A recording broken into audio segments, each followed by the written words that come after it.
Okay, வறுமையை ஒழிப்பதற்கு இந்திய அரசு என்னென்ன நடவடிக்கைகள் எடுத்திருக்காங்க அப்படிங்கிறது பார்ப்போம். ஃபர்ஸ்ட் எடுத்தவொடனே ஐஆர்டிபியா, நம்ம இன்டகிரேட்டட் ரூரல் டெவலப்மெண்ட் ப்ரோக்ராம் 1978. இதை நம்ம ஸ்கூல் புக்லயே 11th எக்கனாமிலேயே வறுமை ஒழிப்பு அப்படிங்கிற லெசன்லயே நம்ம படிச்சிருந்திருப்போம். ஊரக பொருளாதாரம் அப்படிங்கிற லெசன்ல கொடுத்துருந்துருப்பாங்க பாக்ஸ்ல. பாவர்ட்டி அலிவேஷன் ஸ்கீம்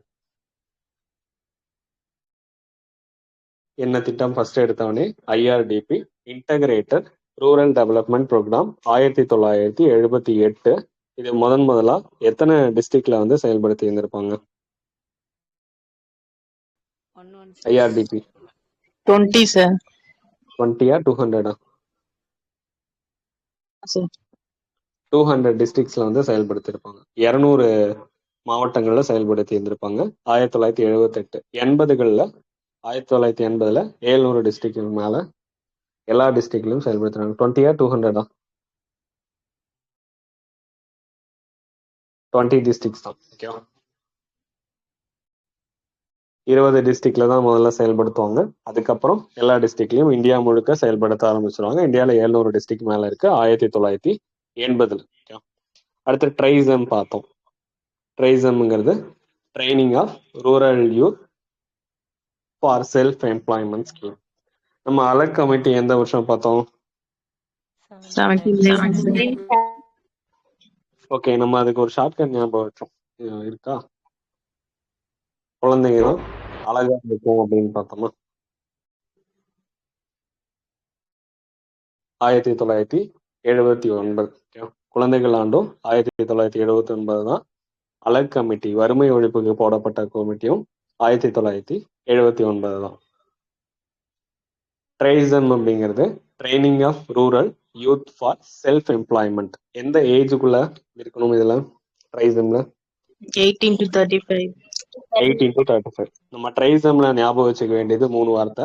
என்ன வயசு, எவ்வளவு இடஒதுக்கீடு, எவ்வளவு அமௌண்ட் தருவாங்க அப்படிங்கிறது. அப்ப 3 பாயிண்ட். அப்ப என்ன வயசு? 18ல இருந்து 35க்குள்ள வந்து இதுக்கான திட்டங்கள் நம்ம ட்ரைசம்.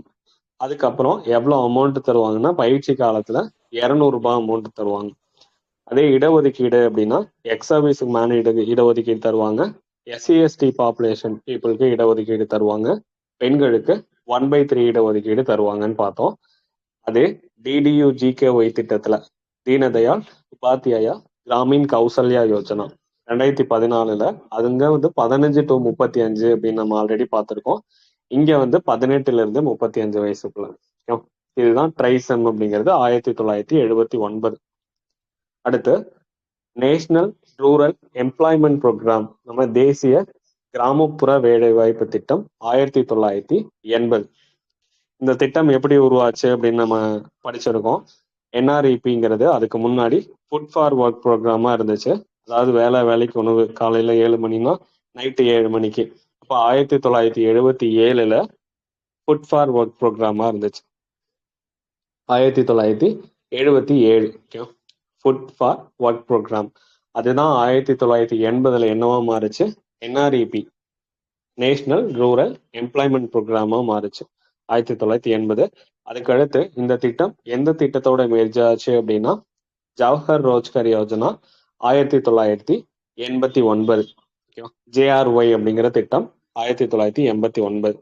இந்த திட்டம் என்னவா பேர் மாறுச்சு அப்படின்னா 10 இயர்ஸ்ல 1999ல நமக்கு ஜேஜிஎஸ்ஒய் அப்படின்னு பேர் மாறுச்சு. ஜவஹர் கிராம் சம்ரிதி யோஜனா அப்படின்னு பேர் மாறி இருந்திருக்கும். 1999ல பேர் மாறுச்சு. 1999. ஓகே, நமக்கு ஜேஆர்ஒய் படிக்கும் போது ஒரு ஷார்ட்கட் ஞாபகம் வச்சிருந்தோம். ஜவஹர்லால் நேரு ஃபேமிலிக்கு என்ன கிடையாது, லக் இல்ல, அதனாலதான் இப்ப மைனாரிட்டியா இருக்காங்க அப்படின்னு பார்த்தோம். அப்ப ஜவஹர் ரோஜ்கர் யோஜனா 1989. அதே பாவர்ட்டி அலிவேஷன் ஸ்கீம்ல லக்தாவாலா கமிட்டி 1989. இப்ப மைனாரிட்டியா இருக்காங்கன்னு பார்த்தோம். இப்ப அதாவது தமிழ்நாடு மைனாரிட்டி கமிஷன் 1989. ஓகே, அப்ப இந்த 3 ஒரு செட்டா ஞாபகம் வச்சுக்கோங்க. இது என்னவா பேர் மாறுச்சு? ஜேஆர்ஒய்ங்கிறது ஜேஜிஎஸ்ஒய், ஜவஹர் கிராம் சம்ரிதி யோஜனாவா பேர் மாறுச்சு. அது 1999. ஃபர்ஸ்ட் ஆரம்பத்துல இருந்தது ஃபுட் ஃபார் ஒர்க் ப்ரோக்ராம், காலையில் 7 மணி நைட் 7 மணி, வேலைக்கு உணவு, அதுதான் வேலைக்கு உணவு திட்டம் 1977. அது என்னவா பேரு மாறுச்சு, என்ஆர்இபின்னு மாறுச்சு 1980களில். அடுத்து 89ல ஜவஹர் ரோஜ்கர் யோஜனா, ரோஜ்கர்னா வேலை வாய்ப்பு, அப்ப ஜவஹர் வேலை வாய்ப்பு திட்டம் 1989. அடுத்து ஜேஜிஎஸ்ஒய்யா மாறுச்சு, பேர் மாறுச்சு, ஜவஹர் கிராம் சம்ரித் யோஜனா 1999. எந்த மினிஸ்ட்ரி இதை செயல்படுத்துறாங்க, நம்ம panchayat Raj, rural development and panchayat Raj தான். ஜவஹர் ரோஜ்கர் யோஜனால என்னன்னா குடும்பத்துக்கு ஒருத்தருக்கு தான் வேலை தருவாங்க. அது 2 திட்டம் மெர்ஜ் ஆயிருக்கும், ஜவஹர் ரோஜ்கர் யோஜனா. என்ஆர்இபி ஒரு பக்கமும், ஆர்எல்இஜிபி நம்ம ரூரல் லேண்ட்லெஸ் எம்ப்ளாய்மெண்ட் கேரண்டி ப்ரோக்ராம்னு சொல்லுவாங்க, கிராமப்புற நிலமற்றோர் வேலை வாய்ப்புக்கான உறுதி திட்டம் 1983. இது ரெண்டும் சேர்ந்தது தான் நமக்கு என்ஆர்இபியும் ஆர்எல்இஜிபியும் சேர்ந்தது தான் நமக்கு ஜவஹர் ரோஜ்கர் யோஜனா. ஆர்எல்இஜிபி படிக்கும்போது என்ன ஞாபகம் வச்சுக்கணும்னா, எப்படி நமக்கு அங்க 3 வார்த்தை ஞாபகம் வச்சோம் ட்ரைசம்ல, எவ்வளோ வயசு, எவ்வளோ இடஒதுக்கீடு, எவ்வளோ காசு. இங்க என்ன ஞாபகம் வச்சுக்கணும்னா, எவ்வளோ நாள், எவ்வளோ பெர்சன்டேஜ். அப்படின்னா 80 to 100 நாட்கள் வேலை தருவாங்க. 20% இந்திரா ஆவாஸ் யோஜனாவின் கீழே நம்ம வீடு கட்டிக்கலாம். எஸ்சி/எஸ்டி பங்களிப்புக்கு ஒரு 10%, அதே சமூக காடுகளுக்கு 20%ன்னு பார்த்தோம். அடுத்து என்ன திட்டம் இருக்காங்க, சொன்னதே தான் திரும்ப கொடுத்துருக்காங்க. ஆர்எல்இஜிபி சொல்லியாச்சு 1983. என்ஆர்இபியும் நம்ம பார்த்துட்டோம் 1980. கிராம பஞ்சாயத்துகள் தான் இதை செயல்படுத்துவாங்க. அங்கேயும் பெண்களுக்கு 30% இடஒதுக்கீடு இருக்கு, குடும்பத்துல ஒருத்தருக்கு தான் வேலை வாய்ப்பு தராங்க. அடுத்து எந்தெந்த திட்டம் மெர்ஜ் ஆச்சு அப்படிங்கிறது பார்த்தாச்சு, பஞ்சாயத்து ராஜ் மூலியமா செயல்படுத்துவாங்க. அடுத்த திட்டம் நமக்கு என்னது, நமக்கு வேலை வாய்ப்பு உறுதி திட்டம் 1993. இதுக்கும் நம்ம தனியா ஷார்ட்கட் போட்டு வச்சிருக்கோம். சாமி கிட்ட வேண்டிக்கிட்டா என்ன பண்ணுவாங்க, ஸ்கில் டெவலப்மெண்ட் ட்ரைனிங் கொடுக்கறதுக்காக இன்ஸ்டியூட் சேர்த்து விடுவாங்க, அதனால கண்டிப்பா வேலை கிடைக்கும். அப்படின்னா சாமி கிட்ட வேண்டிக்கிட்டான்னா சுவாமிநாதன் கமிட்டி 1993 மக்கள் தொகையை கட்டுப்படுத்துறதுக்காக. அதே வேலையின்மையை குறைக்கணும் அப்படிங்கிறதுக்காக ரெக்கமெண்டேஷன் கொடுத்தது பகவதி கமிட்டி 1973. சுவாமிநாதன் கமிட்டி 93. சாமி கிட்ட வேண்டிட்டு என்ன பண்ணுவாங்க, ஐஐஇல அட்மிஷன் கொடுப்பாங்க. ஐஐஇனா இந்தியன் இன்ஸ்டிடியூட் ஆஃப் ஆண்டர்பிரினர்ஷிப் 1993. அதுக்கப்புறம் கண்டிப்பா வேலை கிடைக்கும்னு பார்த்தோம், அதுதான் எம்ப்ளாய்மெண்ட் அஷ்யூரன்ஸ் ஸ்கீம் 1993 தான். இதுவே இன்னொரு ஸ்கீமோட ரிலேட் பண்ணி வச்சிருந்தோம். இந்த இஏஎஸ் திட்டம் எப்படி பேரு, ஏதாவது எந்த திட்டத்தோட மெர்ஜ் ஆச்சுன்னா, காந்திஜி என்ன சொல்லியிருக்காரு, கண்டிப்பா தொழிலாளருக்கு சாப்பாடும் கொடுக்கணும், வேலை வாய்ப்பும் கொடுக்கணும்னு பார்த்தோம்.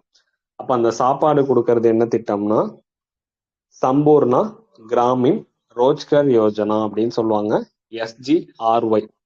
எஸ்ஜிஆர்ஒய்ங்கிறது சம்பூர்ணா கிராமின் ரோஜ்கர் யோஜனா. சம்பூர்ணா அப்படிங்கிற நமக்கு ஃபுட் ப்ராடக்ட் தெரியும், அந்த ஃபுட்டு கொடுக்கறது. அதாவது இந்த திட்டத்துக்கு கீழே வேலை செஞ்சோம்னா 50% கூலியும் 50% நமக்கு உணவு தானியங்களும் கொடுப்பாங்க.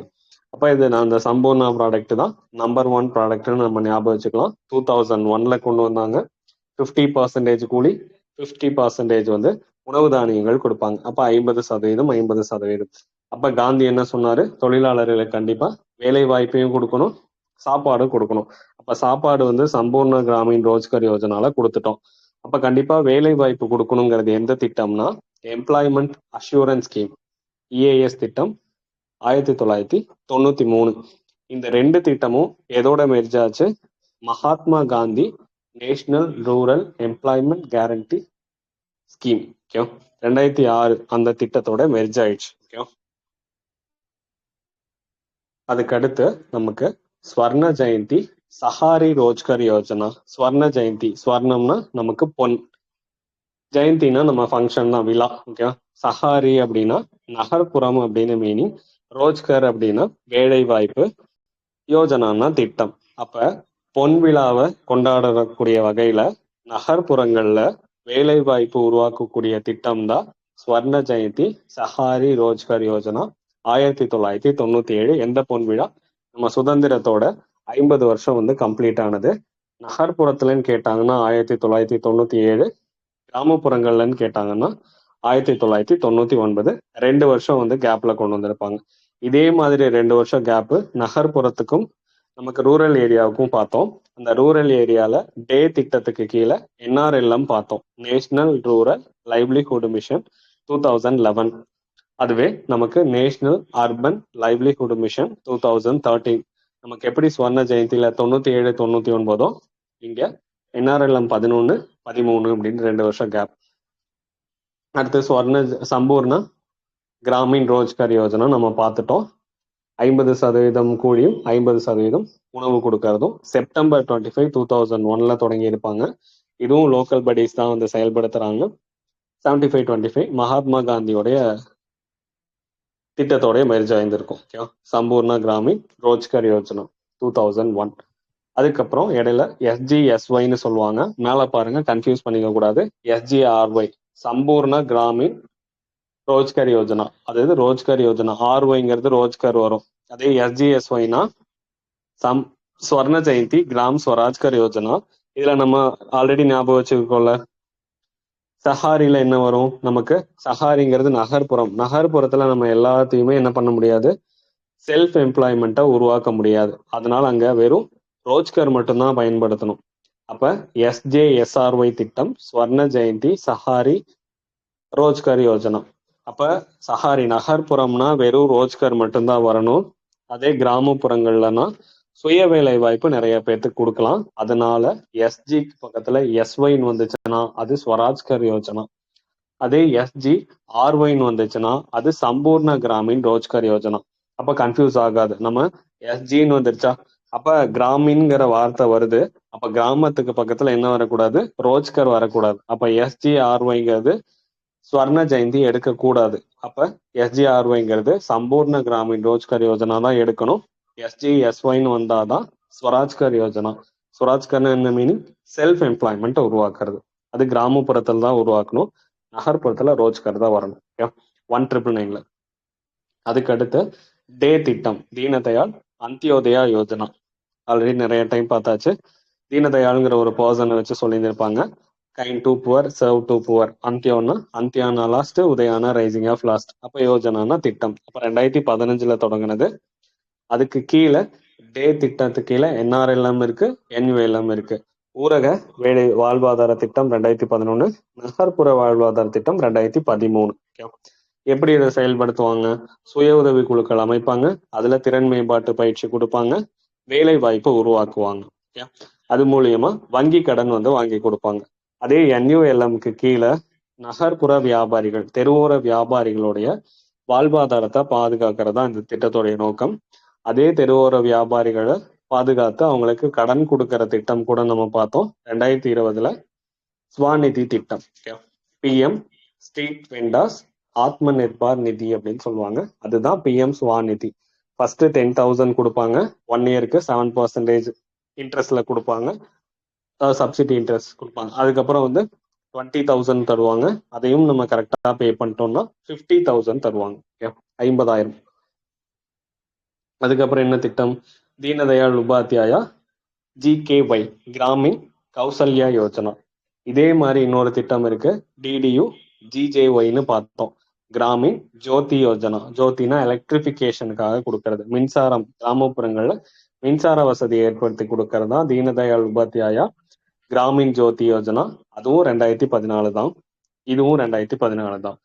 GJYன்னு கேட்டாலும் 2014, GKYன்னு கேட்டாலும் 2014. தீனதயாள் உபாத்யாயா அவர் ஒரு பர்சன், உபாத்யாயனா ஆசிரியர். அப்ப கிராமின் கிராமப்புறங்கள்ல, கௌசல்யா அப்படின்னா ஸ்கில்ட் அப்படின்னு மீனிங், திறன். அப்ப யோஜனானா திட்டம். அப்ப கிராமப்புறத்துல இருக்கவங்களுக்கு திறன் மேம்பாட்டு பயிற்சி கொடுக்கறது தான் தீனதயாள் உபாத்யாயா கிராமின் கௌசல்யா யோஜனா. எப்ப தொடங்கினாங்க? இந்த தீனதயாள் உபாத்யாயோடைய பிறந்த நாள் அன்னைக்கு தான், செப்டம்பர் 25, 2014 பார்த்தோம். அதே திட்டத்துக்கு கீழே தான் என்னது, இன்னொரு திட்டமும் தொடங்கி இருப்பாங்க, மேக் இன் இந்தியா திட்டம். செப்டம்பர் 25, 2014. சேம் டேல தான் 2 திட்டமும். மேக் இன் இந்தியா திட்டமும் செப்டம்பர் 25, 2014 தான். தீனதயாள் உபாத்யாயா கிராமின் கௌசல்யா யோஜனாவும் 2014 தான். அப்ப இங்க ஸ்கில் டெவலப்மெண்ட் கொடுக்குறாங்க ஒரு பக்கம், அந்த சைடு என்ன ஆகும், ஸ்கில் டெவலப்மெண்ட் கொடுத்துட்டாலே மேக் இன் இந்தியா வந்து டெவலப் ஆகும். ஓகே, எல்லா பொருட்கள். அப்ப கிராமப்புறத்துல இருக்கவங்களுக்கு திறன் பயிற்சி கொடுக்கறது எந்த வயசுல இருந்து எந்த வயசுக்குள்ள கொடுப்பாங்க? இது திட்டம் 14, அதனால 15ல இருந்து 35க்குள்ள கொடுப்பாங்க. ஓகேவா? இந்த திட்டம் எந்த திட்டத்துக்கு கீழே இருக்கு? என்ஆர்எல்எம் பார்த்தோமா? அப்ப நேஷனல் ரூரல் லைவ்லிஹுட் மிஷன் 2011ல பார்த்தோம். அந்த திட்டத்துக்கு கீழே தான் இருக்கு. நம்ம என்ன எப்படி ஞாபகம் வச்சுக்கலாம்? வாழ்வாதாரத்திற்கான திறன் பயிற்சி அப்படின்னு ஞாபகம் வச்சுக்கோங்க. ஓகே, அப்ப வாழ்வாதாரத்திற்கான திறன் பயிற்சி அப்படிங்கிறது நமக்கு தீனதயாள் உபாத்யாயா கிராமீன் கௌசல்யா யோஜனா 2014. ஓகே, கிராமீன் கௌசல்யா யோஜனா 2014னா அதோட இன்னொரு வேர்டு எக்ஸ்ட்ரா ஆட் ஆகுது, கௌசல் விகாஸ் அப்படிங்கிற ஒரு வேர்ட் ஆகுது. அப்போ ஒன் வேர்டுக்கு 1 இயர் ஆட் பண்ணிக்கலாம். 2014ல இருந்து 2015 மாத்திக்கலாம். அப்ப பிரதான் மந்திரி, அதாவது PMKVYன்னு சொல்றாங்க, பிரதான் மந்திரி கௌஷல் விகாஸ் யோஜனா. கௌஷல்னா ஸ்கில் தெரியும், விகாஸ்னா டெவலப்மெண்ட் அப்படின்னு மீனிங். நம்ம ஸ்கூல் நேம் எல்லாம் பார்த்தோம்ல, வித்யா விகாஸ். அப்ப எஜுகேஷனை டெவலப் பண்றதுக்கான சென்டர்ஸ். அப்ப PMKVY கௌஷல் விகாஸ் யோஜனானா திறனை மேம்படுத்துவதற்கான திட்டம் 2015. கௌஷல் விகாஸ் யோஜனா திறன் மேம்பாட்டு கழகம் மூலியமா தான் அதற்கான பயிற்சி தருவாங்க. இந்தியால திறன் மேம்பாட்டு கழகம் எப்ப தொடங்கினாங்க?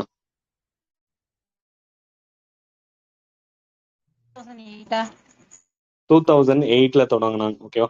இந்தியால திறன் மேம்பாட்டு கழகம்னா 2008. தமிழ்நாடு திறன்னா நம்ம என்ன ஞாபகம் வச்சுக்கலாம்? திறன்கிறது 3 லெட்டர், 2013. ஸ்கில் இந்தியா திட்டம், ஸ்கில்னா 5 லெட்டர்ஸ், 2015.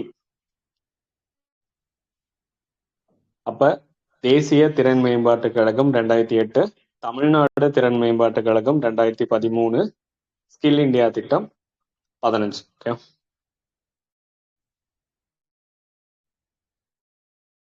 அடுத்த திட்டம் என்ன இருக்கு? PMKVYக்கு அப்புறம் PMMY பிரதான் மந்திரி முத்ரா யோஜனா. ஏப்ரல் 8, 2015ல தொடங்கியிருப்பாங்க. சின்ன சின்ன தொழில் மைக்ரோ யூனிட்ஸ் டெவலப்மெண்ட், அப்ப சிறு தொழில் முனைவோர்களுக்கான கடன் கொடுக்கிற திட்டம் தான். அண்ட் ரீஃபைனான்ஸ் ஏஜென்சி, அப்ப சின்ன சின்ன அந்த ஃபைனான்ஸ் ஏஜென்சிக்கு மறுபகிர்வு கொடுக்காது. இவங்க கிட்ட இருந்து கடன் வாங்கி அவங்க மக்களுக்கு கொடுப்பாங்க. அதுதான் ரீஃபைனான்ஸ் அப்படிங்கிறது. அவங்களுடைய தொழில் வளர்ச்சியை மேம்படுத்துறது. ஆரம்பத்துல 3 கேட்டகரியா வச்சிருந்தாங்க, சிசு, கிஷோர், தருண் அப்படிங்கிற கேட்டகரி. சிசுனா குழந்தை, கிஷோர்னா அடலசன், தருண்னா யங் மேன் அப்படின்னு அர்த்தம். அப்போ சிசுல 50,000 ரூபாய் வரைக்கும் கடன் தருவாங்க, கிஷோர்ல 5 லட்சம் ரூபாய் வரைக்கும் தருவாங்க, தருண்ல 10 லட்சம் ரூபாய் வரைக்கும் தருவாங்க. இப்ப 2024 பட்ஜெட்ல என்ன அறிவிச்சிருக்காங்க? இன்னொரு புது ஒரு கேட்டகரி தொடங்கப்படும். தருண் அப்படிங்கிறது தருண் பிளஸ் அப்படிங்கிற ஒரு கேட்டகரி கொண்டு வருவோம். அப்ப தருண் பிளஸ்ங்கிறது 20 லேக் வரைக்கும் கடன் தருவாங்க. இதுல பெண்களா இருந்தாங்கன்னா 10 லட்சம் ரூபாய் வரைக்கும் அந்த தருண்ல பிணை இல்லாத கடன் சொல்லுவாங்க. பெண் தொழில் முனைவோர்களா இருந்தாங்கன்னா 10 லட்சம் ரூபாய் வரைக்கும் பிணை இல்லாத கடன். இந்த தருண் பிளஸ் எப்ப கொண்டு வந்தாங்கன்னா 2024 பட்ஜெட்ல தான், 24-25க்கான இந்த இயருக்கான பட்ஜெட்ல தான் கொண்டு வந்தாங்க. ஆனா பிரதான் மந்திரி முத்ரா யோஜனால வேளாண் சாராத உற்பத்தி தொழில் நிறுவனங்களுக்கு தான் கடன் தருவாங்க. பர்சனல் லோன்ஸ் எல்லாம் வராது. பர்சனல் லோன், எஜுகேஷன் லோனு இதெல்லாமே நமக்கு உள்ள வராது. அடுத்து 2015க்கு அப்புறம் 2016ல நம்ம இதுக்கும் ஷார்ட்கட் ஞாபகம் வச்சிருந்தோம். ஃபர்ஸ்ட் ஸ்டார்ட் பண்ணணும், அதுக்கப்புறம் தான் ஸ்டாண்ட் பண்ணணும். அப்போ ஃபர்ஸ்ட் ஸ்டார்ட் அப் வந்துடும், அதுக்கப்புறம் தான் ஸ்டாண்ட் அப் வரும். எப்படி? நின்றுகிட்டே சமைப்பாங்கன்னு பார்த்தோம். யாரு? செஃப் வந்து நின்றுகிட்டே சமைப்பாங்க, தலையில ஹேட் போட்டிருப்பாங்கன்னு பார்த்தோம். அப்ப ஃபர்ஸ்ட் ஸ்டார்ட் அப் இந்தியா திட்டம் 2016, ஸ்டாண்ட் அப் இந்தியா திட்டம் 2016. செஃப் தான் சமைப்பாங்க, நின்றுகிட்டே சமைப்பாங்கன்னு பார்த்தோம். செஃப்க்கு பதிலா SVEP, start up villages entrepreneurship programme 2016. அவங்க என்ன பண்ணிருப்பாங்க? தலையில ஹேட் போட்டிருப்பாங்க அப்படின்னு பார்த்தோம். அந்த மகிழா இ ஹாட் அப்படிங்கிறது அந்த போலீஸ் வாலண்டியர்ஸ் ஹரியானால தொடங்கி இருப்பாங்க, அதுவும் 2016. அப்ப இந்த 4 ஸ்கீமையும் ரிலேட் பண்ணி இன்டர்லிங்க் பண்ணி வச்சுக்கோங்க. அப்ப ஸ்டார்ட் அப் இந்தியா திட்டம் 2016 ஜனவரி 16ல தொடங்கி இருப்பாங்க. என்ன ஸ்டார்ட் அப்? நம்ம புது தொழில் முனைவோர்களை உருவாக்குறது, அவங்களுக்கு காலேஜ்ல இருந்தே பயிற்சியை கொடுத்தறது. அந்த பயிற்சி கொடுக்கறதுக்காக எய்ம் அப்படிங்கிற திட்டம் 2016ல நித்தி ஆயோக் தொடங்கி இருப்பாங்க. எய்ம்னா அடல் இன்னோவேஷன் மிஷன். அப்ப அங்க எங்க ட்ரைனிங் கொடுப்பாங்க? அடல் டிங்கரிங் லெபார்டரின்னு சொல்லுவாங்க. அங்கதான் வந்து ஸ்டார்ட் அப் தொடங்குறதுக்கான பயிற்சிகள் கொடுப்பாங்க. இதுக்கான ஹெல்ப் சென்டர்ஸ் இருக்கும், உதவி மையங்கள் எய்ம் திட்டத்துக்கு கீழே, அந்த ஸ்டார்ட் அப் இந்தியா திட்டத்துக்கு கீழே இருக்கும். இதுல புதுசா தொடங்குற ஒரு ஸ்டார்ட் அப் கம்பெனிக்கு 100% வரி விலக்கு கொடுக்குறாங்க. அதுல ட்ரைனிங்கும் கொடுத்துருவாங்க, காலேஜ்ல இருந்தே கொடுப்பாங்க. ஓகே, யாரு புதுசா தொழில் முனைவோர்களை உருவாக்குறது, அதுதான் ஸ்டார்ட் அப் இந்தியா திட்டம் 2016. இதுக்குள்ள வர்றதுதான் எய்ம் அப்படிங்கிறது, அட்டல் இன்னோவேஷன் மிஷன் 2016. அதுக்கப்புறம் ஸ்டாண்ட் அப் இந்தியா திட்டம்னா 2016 ஏப்ரல் 5 பார்த்தோம். இது எதுக்காக? நம்ம பெண் தொழில் முனைவோர்கள் ஸ்டாண்ட் அப் திட்டம்ங்கிறது தானே. மெயினா வந்து எஸ்சி எஸ்டி பிரிவை சார்ந்த பெண் தொழில் முனைவோர்கள் புதுசா தொழில் தொடங்குறதுக்கான கடன் உதவி கொடுக்கறது. முத்ரா திட்டம் வந்து ப்ரொடக்ஷன் பேஸ்டு கம்பெனிஸ் மட்டும்தான் கடன் தருவாங்க. ஆனா ஸ்டாண்ட் அப் இந்தியா திட்டம் வந்து ப்ரொடக்ஷன் பேஸ்டு, சர்வீஸ் பேஸ்டு, வணிகம் சார்ந்த, அதாவது உற்பத்தி சார்ந்த, சேவை சார்ந்த, வணிகம் சார்ந்த தொழில்களுக்கு தருவாங்க. இதே மாதிரி உற்பத்தி சார்ந்த, வணிகம் சார்ந்த, சேவை சார்ந்த தொழில்களுக்கு கடன் கொடுக்கற திட்டம் தமிழ்நாட்டுல என்ன இருக்குன்னா ஏஏபிசி திட்டம் இருக்கு. அண்ணல் அம்பேத்கர் பிசினஸ் சாம்பியன் ஸ்கீம் 2023 தொடங்கியிருப்பாங்க. 2023 தொடங்குவாங்க. அண்ணல் அம்பேத்கர் பிசினஸ் சாம்பியன் ஸ்கீம் உற்பத்தி சார்ந்த தொழில்களுக்கு கடன் தருவாங்க, வணிகம் சார்ந்த தொழில்களுக்கு கடன் தருவாங்க, சேவை சார்ந்த தொழில்களுக்கு கடன் தருவாங்க. அங்கேயும் எஸ்சி எஸ்டி பிரிவை சார்ந்தவங்க தான், இங்கேயும் எஸ்சி எஸ்டி பிரிவை சார்ந்தவங்க தான். இங்க என்ன டிஃபரன்ஸ் அப்படின்னா, நமக்கு இந்த ஸ்டாண்ட் அப் இந்தியா திட்டத்துல 10 லட்சத்துல இருந்து 1 கோடி ரூபாய் வரைக்கும் கடன் தருவாங்க. ஏஏபிசி ஸ்கீம்ல எவ்வளவு தருவாங்க? 1.5 crore. 1.5 crore வரைக்கும் தருவாங்க. ஓகே, ஒரு பிரான்ச்ல ஒரு பர்சனுக்காவது கடன் தரணும் அப்படின்னு சொல்லியிருந்திருப்பாங்க. அதுதான் ஸ்டாண்ட் அப் இந்தியா திட்டம். ஓகே, அதுக்கப்புறம் ஸ்கில் இந்தியா திட்டம் 2015 தான். பிஎம் தாக்ஷ் எப்ப 2020 இருந்து 21 வரைக்கும், அது சும்மா இயர் மட்டும் பார்த்து வச்சுக்கோங்க. ஆத்ம நிர்பார் பாரத் ரோஜ்கர் யோஜனா, நம்ம கொரோனா பீரியட்ல ஆத்ம நிர்பார் அப்படின்னா செல்ஃப் ரிலையன்ட், செல்ஃப் சஃபிஷியன்ட், தன்னிறைவு அடைவது, தன்னம்பிக்கை அப்படின்னு மீனிங் பார்த்திருக்கோம். அப்ப ஆத்ம நிர்பார் பாரத் ரோஜ்கர் யோஜனானா அந்த தன்னம்பிக்கை, தன்னிறைவு அடைகிறதுக்கான வேலை வாய்ப்பு திட்டம் 2020 தொடங்கினாங்க. கொரோனா காலகட்டத்துல அக்டோபர் 1, 2020 தொடங்கியிருந்தாங்க. இதை செயல்படுத்துறது யாரு? எப்ப நம்ம நம்பிக்கையோட இருப்போம், செல்ஃப் சஃபிஷியன்ட், எதிர்காலத்திற்கான நிதி இருக்கும் போதுதான் செல்ஃப் சஃபிஷியன்ட், இண்டிபெண்டா இருப்போம், யாரையும். EPFO. இபிஎஃப்ஓ அப்ப எம்ப்ளாயீஸ் ப்ரொவிடென்ட் ஃபண்ட் ஆர்கனைசேஷன் தான் ஆத்ம நிர்பார் பாரத் ரோஜ்கர் யோஜனா. கொஞ்சம் யோசிச்சு பாருங்க, கொரோனா பீரியடு யாருக்குமே ஒர்க் இருந்திருக்காரு, மணி இருந்திருக்காது. அப்ப எதிர்காலத்திற்காக சேமிச்சு வச்ச வைப்பு நிதியை தான் எடுத்து இருந்திருப்பாங்க. அதனாலதான் ஆத்ம நிர்பார் பாரத் ரோஜ்கர் யோஜனாவை செயல்படுத்துறது EPFO, employees provident fund organisation சொல்றாங்க.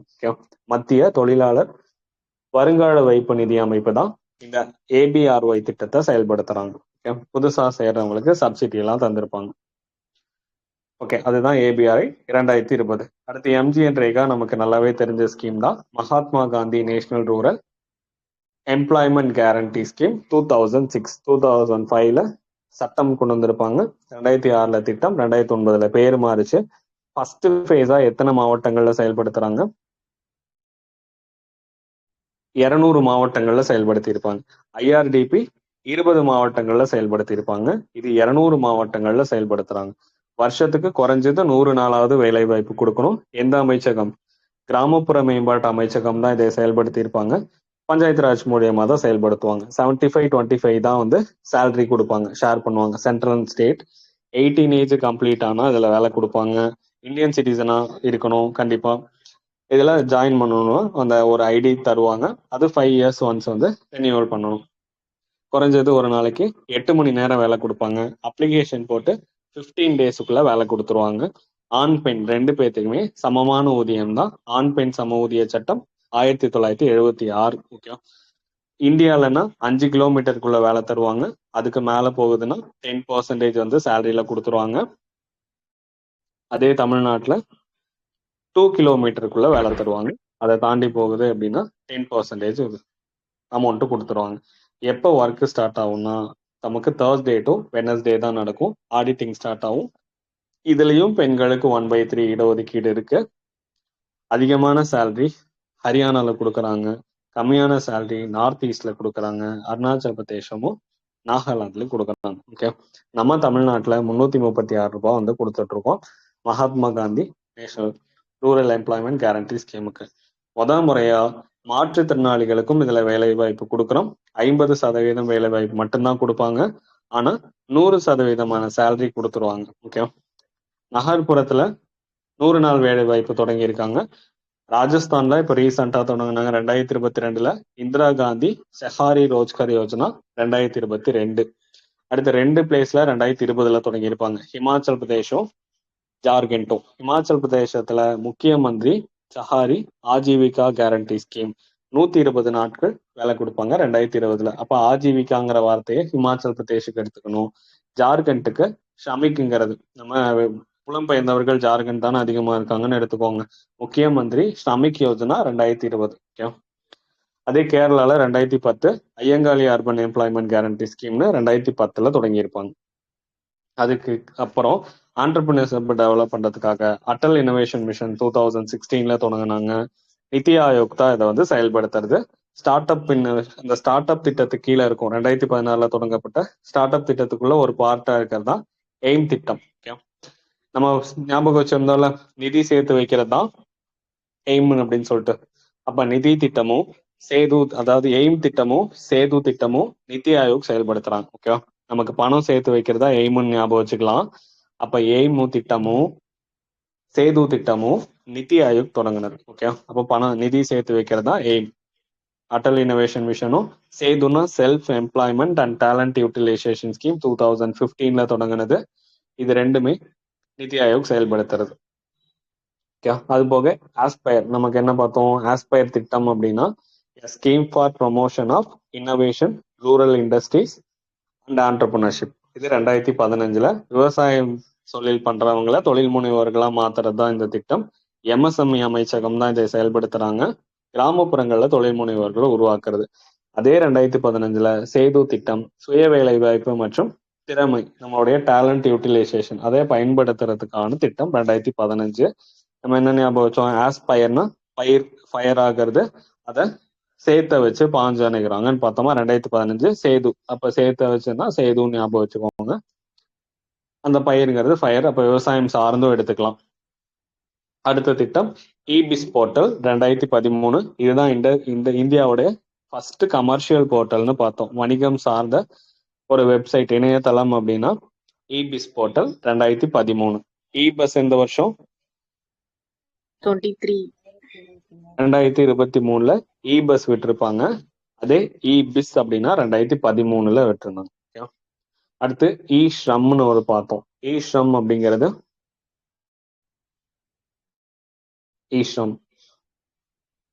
ஈஸ்ரம் போர்ட்டல் பார்த்தோமா 2021. நமக்கு புலம்பெயர்ந்த தொழிலாளர்கள், அமைப்பு சாரா துறையை சார்ந்த தொழிலாளர்களுக்கு சமூக பாதுகாப்பு திட்டங்கள் மூலயமா அவங்களுக்கு உதவி செய்யாது. அதுக்கு கீழே ஆக்சிடென்ஷியல் இன்சூரன்ஸ் கொடுப்பாங்க அப்படின்னு பார்த்தோம். பிஎம் எஸ்பிஒய், பிரதான் மந்திரி சுரக்ஷா பீமா யோஜனா 2015 தான் கொடுத்திருந்திருப்பாங்க. நமக்கு லைட் எப்ப கொடுக்குறாங்க? உஜாலா திட்டம் எப்ப?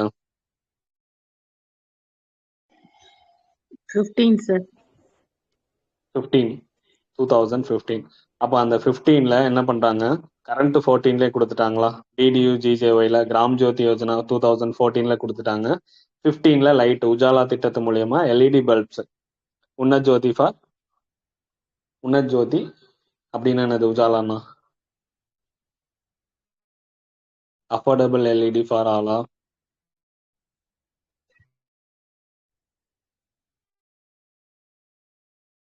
உஜாலா திட்டத்தோடைய ஃபுல் ஃபார்ம் என்னங்க?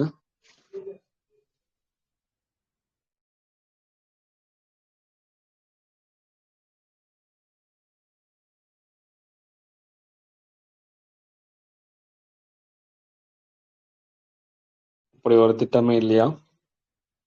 Unnat Jyoti by affordable LED for all. Okay. உஜாலாங்கிறது உன்னத் ஜோதி பை அஃபோர்டபுள், நம்ம வாங்கக்கூடிய விலையில LED for all, LED bulb எல்லாத்துக்குமே 2015. அந்த உஜாலா லைட் மாட்டும் போது தான் ஆக்சிடென்டல், நம்ம எலக்ட்ரிக் ஷாக் அடிக்குது. அதனால என்ன பண்ணியிருக்காங்க? PM SBY, Pradhan Mantri Suraksha Bima Yojana. சுரக்ஷானா பாதுகாப்பு, பீமானா இன்சூரன்ஸ், யோஜனானா திட்டம் 2015. ஓகே. எல்இடி பல்ப் மாட்டும் போது தான் எலக்ட்ரிக் ஷாக் அடிக்குது. அதனால ஆக்சிடென்ஷியல் இன்சூரன்ஸ் கொடுக்குறாங்க. பிஎம் சுரக்ஷா பீமா யோஜனா 2015 தொடங்கப்பட்ட திட்டம் தான்.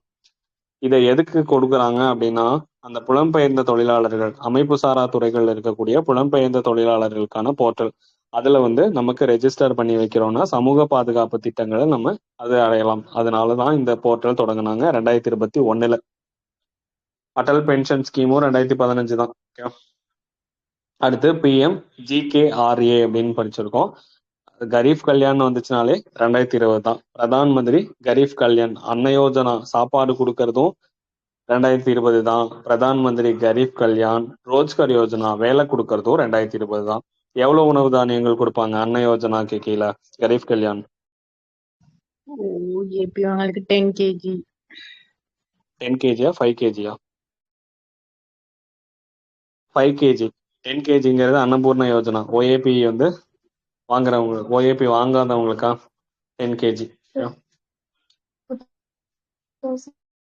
இது கரீப் கல்யாண் அன்ன யோஜனா 5 kg தான் தருவாங்க. எதுல 35 கிலோ உணவு தானியங்கள் தருவாங்க?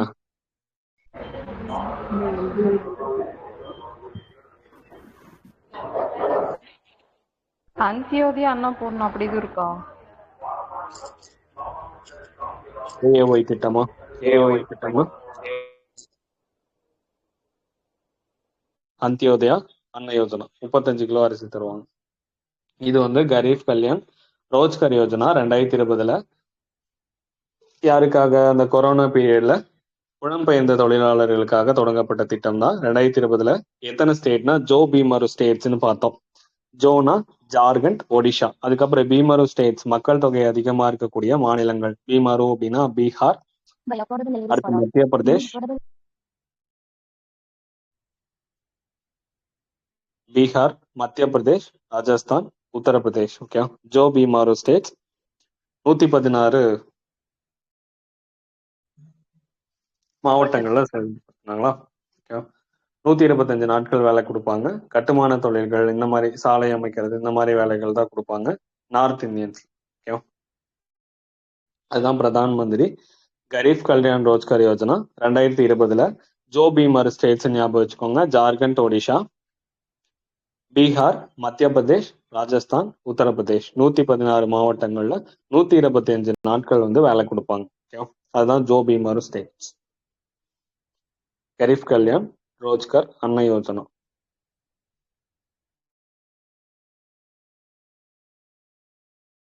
கரீப் கல்யாண் அன்ன யோஜனால எவ்வளவு அரிசி கொடுக்குறாங்க?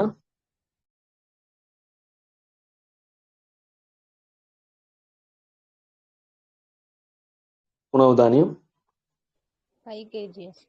5 kgயா? அன்னபூர்ணா யோஜனா கீழே ஓஏபி 10 வாங்காதவங்களுக்கு அன்னபூர்ணா 10 யோஜனா 2000 தொடங்கி இருப்பாங்க. ஓஏபி வாங்காதவங்களுக்கு 10 kg உணவு தானியங்கள் தருவாங்க. கரீப் கல்யாண் அன்ன யோஜனா 2020 5 kg உணவு தானியங்கள் தருவாங்க. அதே அந்தியோதயா அன்ன யோஜனால 35 கிலோ. 35 kg தருவாங்க. ஓகே, கடைசியா பிஎம் ஸ்வாநிதி திட்டம் 2020. ஓகே, அப்ப பிஎம் ஸ்வாநிதினா prime minister street vendors Atma Nirbhar நிதி 2020. நமக்கு 2 மினிஸ்ட்ரி பார்த்தோம். ஒன்னு சிட்பி, அதாவது வங்கி, சிறு தொழில் வளர்ச்சி வங்கி. இன்னொரு மினிஸ்ட்ரி என்னன்னா வீட்டு வசதி மற்றும் நகர்ப்புற அமைச்சகம் சேர்ந்துதான் தெருவோர வியாபாரிகளுக்கு 2020 கடன் தராங்க. முதல் முறையா 10,000 ரூபாய் தருவாங்க. அதை கரெக்டா கட்டணும்னா 2வது டைம் 20,000 ரூபாய் தருவாங்க. 3வது டைம் 50,000 ரூபாய் தருவாங்க. ஒரு வருஷத்துக்கு உள்ள தவணை நம்ம கட்டி முடிச்சிடணும். வருஷத்துக்கு எவ்வளவு இன்ட்ரெஸ்ட் சப்சிடி தருவாங்க, வட்டி மானியம் தருவாங்கன்னா 7% வட்டி மானியம் தருவாங்க. இதே மாதிரி இன்னொரு கரீப் கல்யாண் யோஜனான்னு ஒரு திட்டம் இருக்கும். எந்த வருஷம் தொடங்கினாங்க? புலம்பெயர்ந்த தொழிலாளர்களுக்கான திட்டம் 2016. கரீப் கல்யாண் ரோஜ்கரோ இல்ல அன்னம் அப்படிங்கிற வார்த்தை வந்துச்சுன்னா 2020. புலம்பெயர்ந்தவர்களுக்கு சாப்பாடு கொடுக்கறது அன்ன யோஜனா, வேலை கொடுக்கறது Rojgar Yojana. Garib Kalyan PM GK RA கொடுக்குறானா இல்ல எது கொடுக்குறான்னு பாத்துக்கோங்க, அன்னமா இல்ல ரோஜ்கரா அப்படிங்கிறது. இன்னொரு திட்டம் நமக்கு வெறும் அந்த அன்னமும் வராது, ரோஜ்கரும் வராது. பிரதான் மந்திரி கரீப் கல்யாண் யோஜனான்னு மட்டும் கொடுத்திருந்தானா அதே புலம்பெயர்ந்த தொழிலாளர்களுக்கு தான் 2016 தொடங்கப்பட்ட திட்டம். ஓகேவா? இந்த டாபிக் நம்ம வறுமையில விட்டு வச்சிருந்தோம். ஏன்னா நமக்கு அன்எம்ப்ளாய்மெண்ட் முடிச்சுட்டு இதை படிச்சா மட்டும்தான் தெரியும். இடையில அங்க வறுமை படிக்கும் போதே இதை படிச்சோம்னா கண்டிப்பா என்னன்னே புரிஞ்சிருக்காது. எப்படியும் மக்க பண்ற மாதிரி தான் இருக்கும். இப்போ ஓரளவு என்ன ஸ்கீம்னு தெரிஞ்சிருக்கும். அதனால கொஞ்சம் ஈஸியா இருக்கிற மாதிரி இருக்கும். ஓகே, அதனாலதான் நம்ம வறுமை படிக்கும் போது ஸ்கிப் பண்ணிட்டு வந்தோம். ஓகே, அண்டர்ஸ்டாண்டிங்காக அவ்வளவுதான். ஓகே, முடிச்சிடலாமா மேடம்?